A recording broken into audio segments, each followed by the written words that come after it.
Courage in Alpha Zones. What can be said about this pile of garbage that hasn't already been said? This game was released in 1989 as the pack-in title with the TurboGrafx 16. Whoever thought packing in this game with this system has earned his or her Moron of the Century award. It's like the people in marketing thought to themselves, let's retitle a game based off a Japanese anime that no one has ever heard of and send it over to North America and the kids won't notice.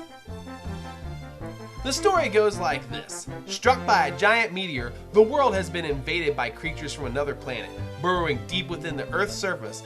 The planet Bad, beastly alien dudes, oh this is so terrible, seeks out to take over the Earth.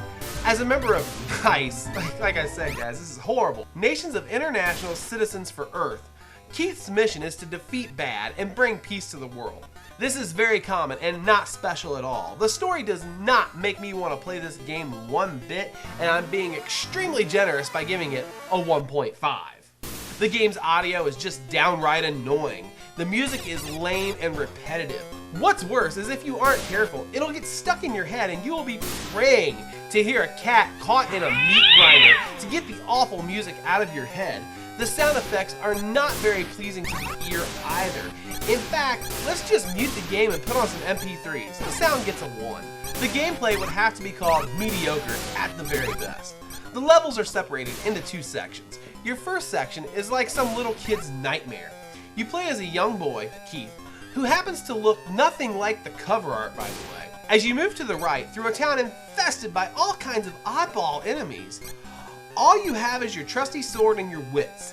There is, however, a shop in the middle of every level for you to purchase upgrades for your sword. Once you make your way to the end of each town, a rainbow takes you up and puts you in a robo suit, which is very similar to a Chibi Gundam. The robot mode is in a much darker underground type area. The robot has a much better sword and an alternate weapon that pretty much does no good and is used much like the original Castlevania weapons by pressing up and attack.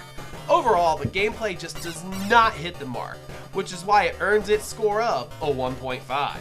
The controls are actually fair. They respond fairly decent and there does not seem to be any lag.